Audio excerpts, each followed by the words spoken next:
Composable functions are emitting UI, and they can emit several UI elements like text.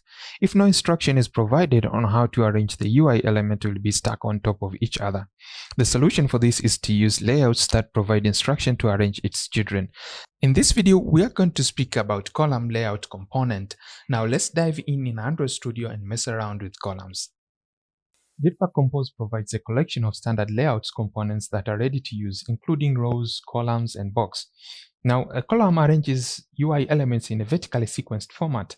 Let's experiment here with columns and how to use them effectively. Now, as you can see here, we have created a composable testing function, and we have called it in the set content here and in the default preview for previewing it here. Now, inside here, we are going to create a column, and you can create a column by calling this column composable function.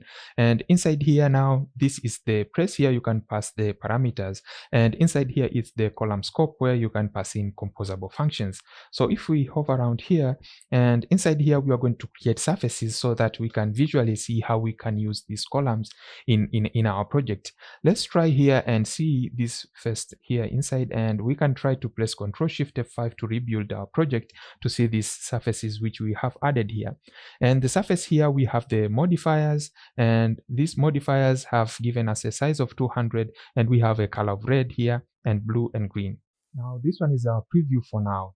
So we can position this differently in a vertical axis or in a horizontal axis, and a column has different parameters. If we go here to this parenthesis inside here and press Ctrl+Q, it's going to bring out the documentation. And we can see here we can pass in parameters of the modifier, the vertical arrangement, and the horizontal alignment. Now let's first experiment with this vertical arrangement. Now inside here, this parenthesis, we are going to call this vertical. And we use this vertical arrangement here, and inside here we can pass the arrangement, and as you can see here we can space this differently. Now let's just try here using the center, and we can try to rebuild this.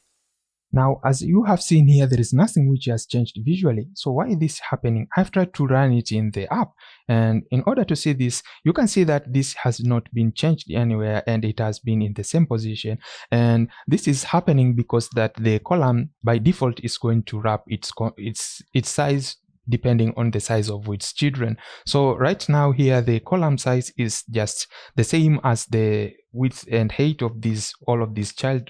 So it's going to measure them, and this has not any extra space which is going to arrange them in the center. So all of these arrangements are just on the same position, and in order to solve this one, we can just use the modifier in order to fill the max width and the max height. And inside here we can call the modifier, and we can provide that and fill the max height here inside. Also we can fill the max, and we can fill the max width inside here. So right now, if we try to rebuild and see how it's going to be arranged. So now, if you have noticed, now it has been arranged in the center, and because we have filled the max width and max height, so now the column is taking all of the space of the phone, and we have arranged this in the center here. And there are different ways now to arrange this. Let's see here another way, and inside here we can just try the center.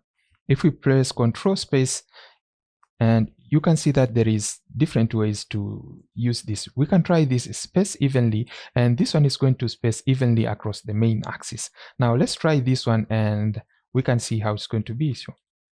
So now the children has been evenly spaced. As you can see, the space which from here to here and here and here, they are equal, and this because we have used this arrangement space evenly. So if you press here Control space bar, you can see that there are different things here. There is space around, space between, and other ways which you can use to arrange your child. So you can experiment with them in your time. So let's see here, this is spaced by, and as you can see, this is spaced by here. We can pass in the space, and also we can pass in the alignment. So for example, here we can pass, for example, 10 dp, and we can align it wherever we want it. For example, we can align it to the center.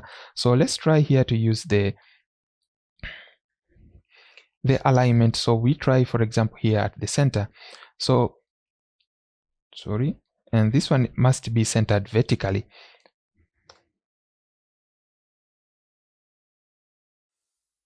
Now, as you can see here, we have provided a space of 10 dp, and it has provided that space, and it has aligned its center vertically. And as you have noticed here, these are only just inside this space here, and they are not going to this space or the end. And this because we are just using here the vertical arrangement. So we can use the horizontal alignment to change the position of this one. So we can try to center it, for example, here to the center or to the end. And in order to do that, we can use the horizontal alignment.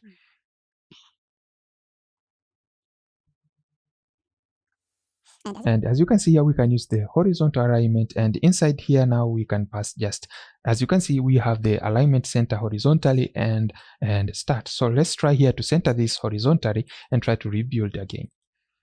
Now, as you can see here, we have arranged this center to the horizontal and to the vertical axis by using this horizontal alignment, and you can try to change this differently. Now, as you have seen, all of this time we are just applying to all of these children. So if we want to apply this specifically to a child, we are going to see next inside here. We can align a child UI element differently from others, and we'll override the parenting position measurement. Now, as you can see here, we have the modifiers, and we can use these modifiers to align a child differently. And as you can see here, we have been creating an instance on every composable. So we have been creating here and here and here and also here.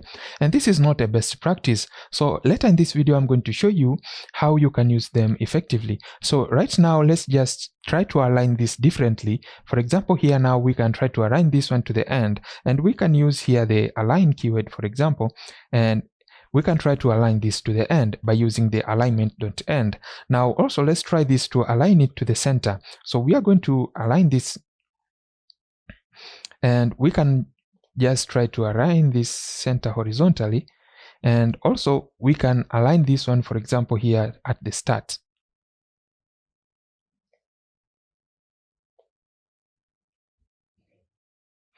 And now we are aligning this to the start. So let's try and rebuild here and see.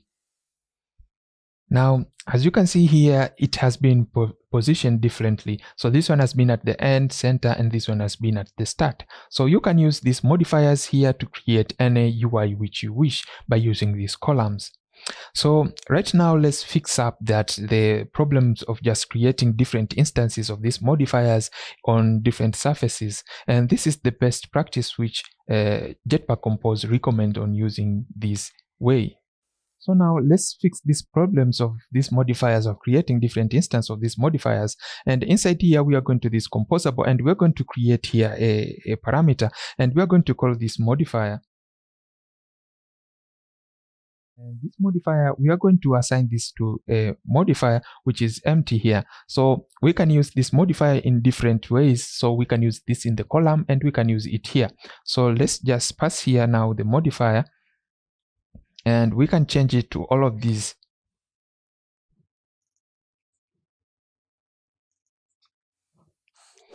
So right now we are creating only one instance, and we can reuse it in different composable inside here.